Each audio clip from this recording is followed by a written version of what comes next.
The Ahamkara, beings wrapped in both mystery and legacy, their true nature tightly bound by the embrace of extinction and encroachment. But do they remain? Are the Ahamkara still roaming the rain-soaked plains of Venus? Or was the Great Hunt total, absolute in its measure to remove life from its natural habitat? We began our search much like any other, in the libraries of the tower, accessing reports and files brimming with information regarding these beasts. But what we found was something much more elusive. This is the story of a small and relatively unknown fire team tasked with discovering any information that could illuminate the reclusive Ahamkara. This report remains different from all previous entries. Generally, all information received comes from various teams of Guardians, or the Vanguard working towards a common set of goals and bounties. While all Guardians are experienced in battle, few reports require physical incursions into active hostile territory. This was different. We were tasked by our fellow Guardians to uncover anything relating to the Ahamkara and any local fauna on Venus, but to do so required both an adept guide and a fellow scholar. But the calling, it was odd, a faint voice in the back of your mind. It wasn't your consciousness reaching out, begging for attention. It wasn't your sanity coming into question. It was something different. Foreign, calculating. It obviously didn't belong in the synapses of your brain, but it was there. A dull hum in the back of your ears, nudging you on ever so slightly to your end. The calling. That was its name, its singular voice in an eternity of echoes. There was an older report here, undated but certainly aged. It offers us glimpses at the knowledge and the threat the Ahamkara posed to the city of the past. After great deliberation, it was determined that the Ahamkara be made extinct. It was not an easy decision. Power had been obtained from the bargains, and the city needed power. Knowledge had been gleaned, and the Ahamkara knew answers to questions no one had known to ask. But the price was too high, and no edict or forbearance seemed to stop Guardians from seeking them out, driven by hope, or vengeance, or despair. The call had to be silenced, so the Great Hunt did its work, and thus the Ahamkara were made extinct, their call silenced, their solipsistic flatteries erased, their great design, if it ever existed, broken.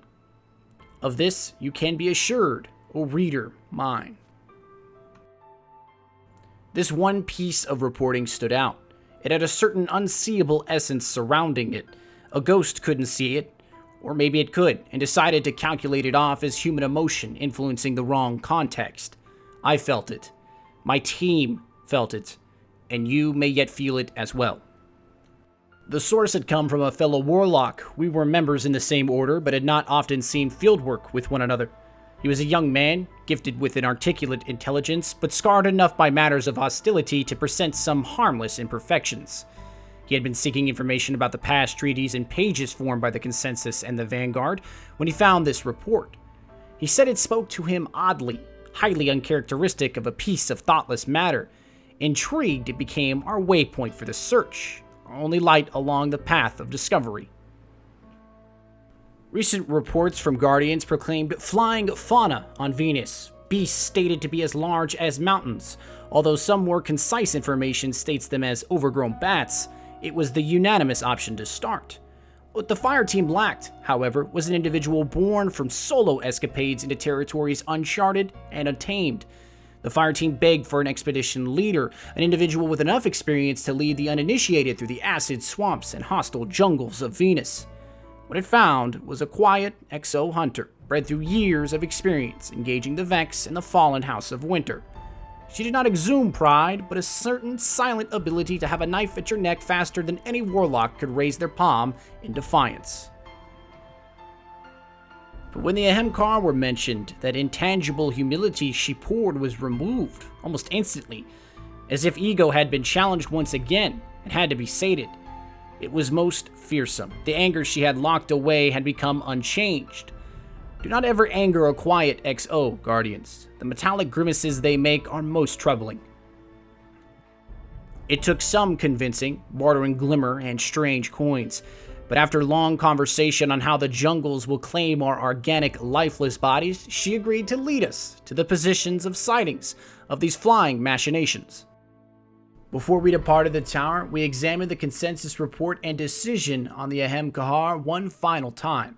These were beings of immense power, offering their abilities and foresight into matters the city warranted necessary.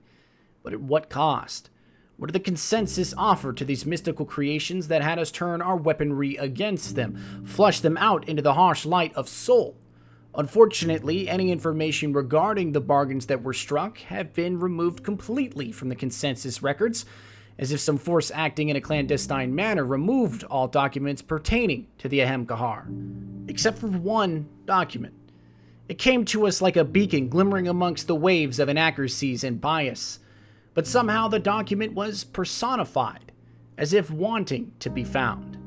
This is most intriguing, and certainly the sightings of winged beasts on Venus allows for possibility, but it may not be enough to offer deniability to their extinction. There is a faint voice, song coming from the black sea of space, asking us to be its audience and return it to its rightful place of power. Before we reached Venus, she spoke again. The XO had been calmed by intersolar travel, peacefulness reaching out to her once again.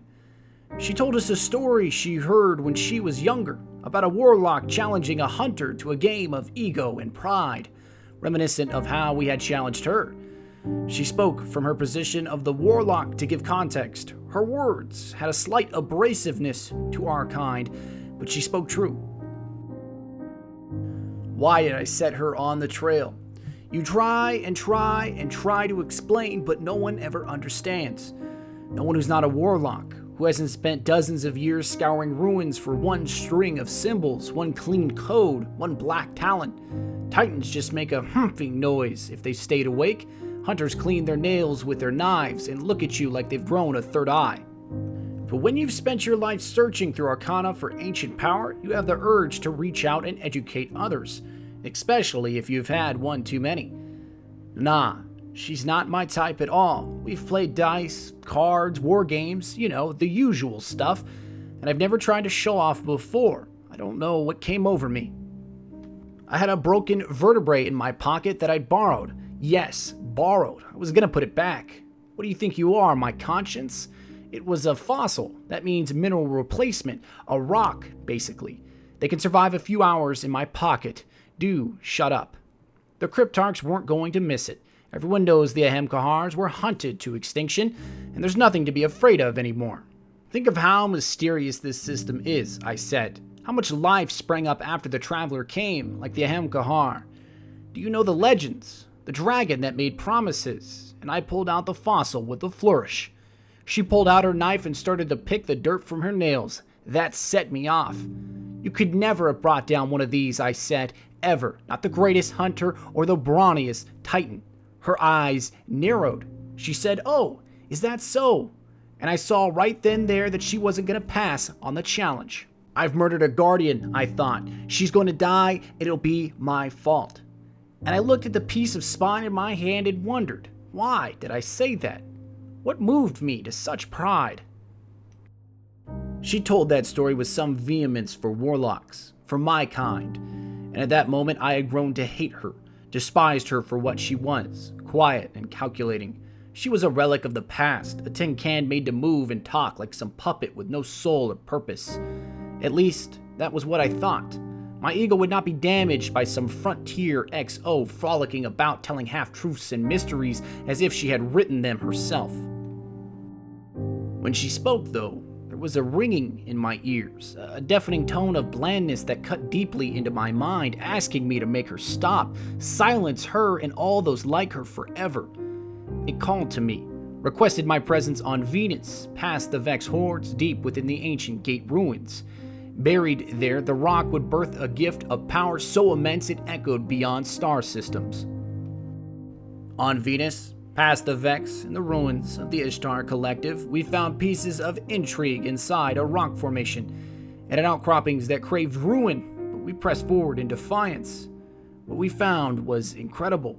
Power at our very fingertips, ancient pieces of spine and claw daring us to wield them. It had challenged our ego, our pride, our very essence, and we rose to it. claim them as our own, and return to the tower to celebrate our ability to find extinction and allow reincarnation. It bargained for life. I bargained for power.